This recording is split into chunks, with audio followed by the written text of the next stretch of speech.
मालकानगिरी विमान बंदर को नहीं राजनीति जोर धरी मात्र अल्प किछि दिन रही मालकानगिरी विमान बंदर विमान उड़िब तेणु युद्ध स्तर में कार्य चली रनवे कार्य सरी किंतु पाचेरी निर्माण कार्य एवं चली किंतु सबुआडे चर्चा होछि आसंता जनवरी 8 बा 9 तारिख रे मालकानगिरी विमान बंदर उद्घाटन हेब एवं प्रथम उड़ाजहाज भुवनेश्वर जीवा पई एही विमान बंदर उड़िब बोली सुनिबाकु मिलुछि।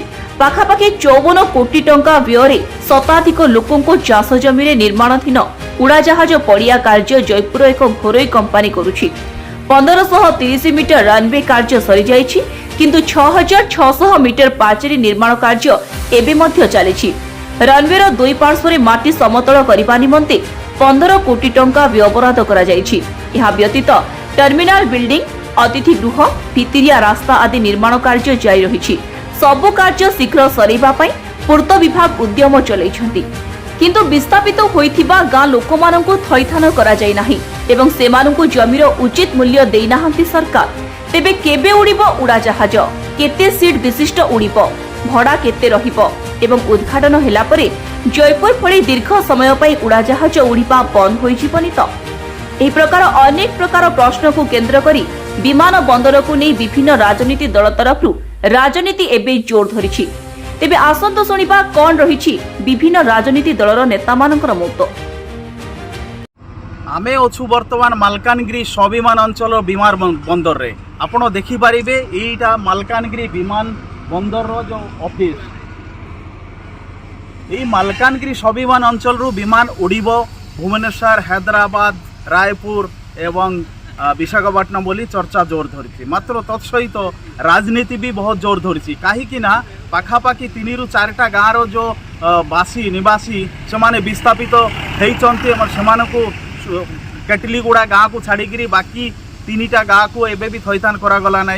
आउ जो जमी जो अधिग्रहण सरकार कर अवधि से जो पैसा देना नहीं ना हाईकोर्ट रे केस भी चली। तो राजनीति केमिति जोर धरी तो आम सहित अच्छा विभिन्न जो पार्टी रो राजनेता आसतु पचारि बुझा कौन पाई जो आसंता जो 8 या 9 तारिख रे जो उद्घाटन हेबा को जाउछि एयरपोर्ट से विषय तांकर कौन मतामत रही आसतु पचारि बुझा कौन आपनकर कांग्रेस तरफ प्रतिक्रिया रही।